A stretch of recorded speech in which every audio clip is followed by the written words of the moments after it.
देखिए बच्चों, आज से नमस्कार बच्चों, स्वागत है आपका आज की इस वीडियो में। बच्चों, आप सभी के आज से कक्षा अर्धवार्षिक परीक्षा शुरू हो चुकी है। आप सभी को पता है, आपका सबसे पहले हिंदी का पेपर है, उसके बाद आपका गणित का पेपर है और इसी प्रकार आपको टाइम टेबल मिल चुका हो जिसमें आपने देख लिए होंगे अपने पेपर।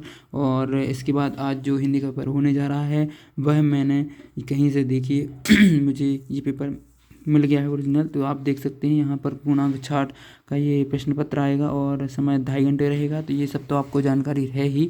चलिए, इसको मैं आपको पहले प्रश्न पत्र के आंसर्स बताता हूँ और इनके उत्तर मतलब सबसे पहले प्रश्नों और उत्तर बताता हूँ।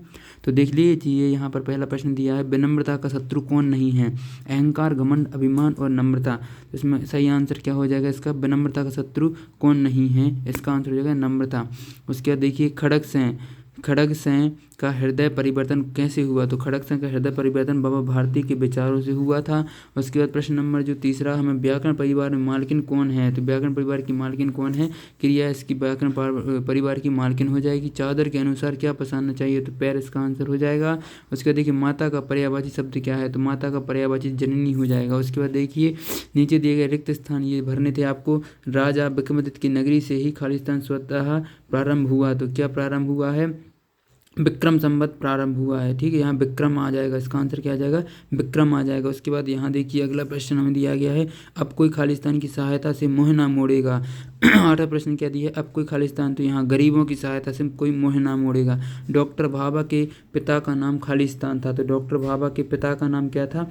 जहांगीर होमुर्जी भाभा। जहांगीर होमुर्जी भाभा इसका सही आंसर हो जाएगा। उसके बाद देखिए 10वां, वह विद्यालय में पढ़ने जाता है। वाक्य में शब्द खालिस्तान सर्वनाम है। तो वह इसमें क्या आ जाएगा? सर्वनाम है। वह क्या है? सर्वनाम का वह जो ये वह है ना, यह इस तरह आपको लिख देना है वह।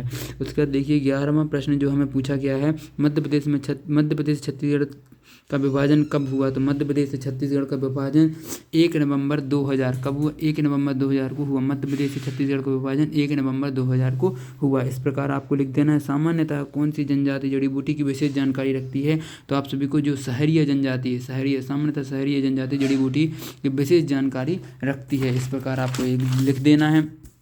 उसके बाद देखिए 13वां प्रश्न यहाँ हमसे पूछा है कि जो ये वाक्य दिए थे कारावास और अभिमानी, तो कारावास और अभिमानी जो वाक्य दिए हैं इन पर हमें क्या बताना है? इनके हमें वाक्य बनाने हैं। तो देखिए, वाक्य प्रयोग मैंने किए हैं यहाँ पर कारावास के, और इसके देखिए, गंभीर अपराध करने पर कारावास की सजा दी जाती है। और अभिमानी पर एक वाक्य आपको ये लिख देना है कि अभिमानी लोग अक्सर दूसरों के प्रति संवेदनशील नहीं होते।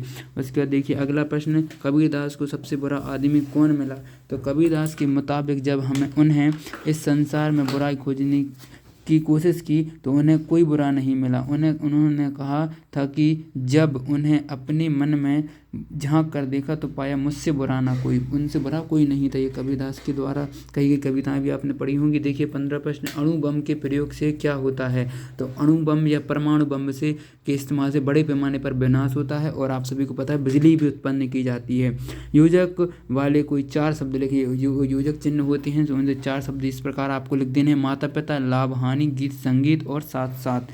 ठीक है बच्चों। उसके बाद देखिए अगला 17वां प्रश्न यहाँ से मैं स्टार्ट होता है।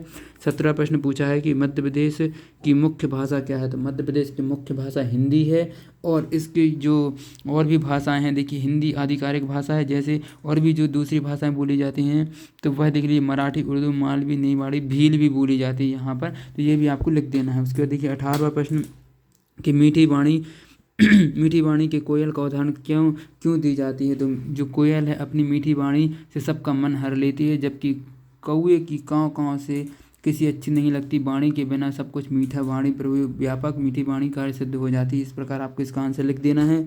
19वां देखिए, 19वां पूछा है कि अपना हिंदुस्तान कहाँ है? कविता में उल्लिखित कवियों का नाम लिखिए। तो इसमें कविता का जो कवि थे वो दयाल सिंह पवार थे। दयाल सिंह पवार का आपको नाम लिख देना है। 20वां जो प्रश्न है, डॉक्टर भाभा की एकमात्र इच्छा क्या थी? तो डॉक्टर होमजी भाभा की एकमात्र इच्छा थी कि भारत परमाणु शक्ति संपन्न देश बने और परमाणु ऊर्जा के क्षेत्र में आत्मनिर्भर बने।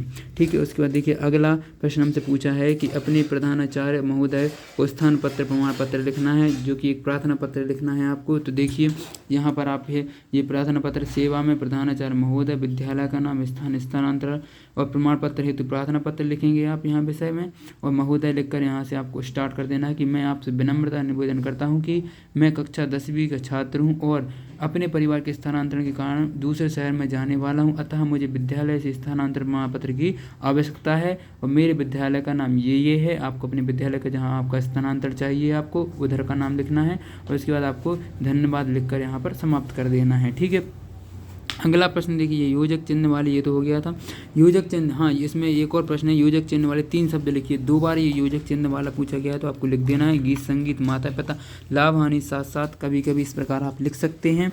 उसके बाद देखिए तानसेन के बारे में 5 वाक्य लिखिए। तो तानसेन के बारे में मैंने ये 5 वाक्य लिखे हैं। इनका जन्म कहाँ हुआ था, है ना। तानसेन का जन्म मध्य प्रदेश ग्वालियर में हुआ था, 1506 में हुआ था। संगीत में प्रतिभा में मुगल दरबार में ये रत्नों में 9 रत्नों में गिने जाते थे, है ना। और जो रामतनु संगीत शिक्षा ली थी इन्हें, और एक विशेषता ये है कि इनके गाने से मौसम में परिवर्तन हो जाता था, इतना अच्छा गाते थे ये। उसके बाद देखिए अगला प्रश्न हमसे पूछा गया कि निम्नलिखित दोहे की व्याख्या कीजिए। बुरा जो देखन में चला बुरा न मिलिया कोई, जो दिल खोजा आपने मुझसे बुरा ना कोई। इसका आपको अर्थ लिखना है।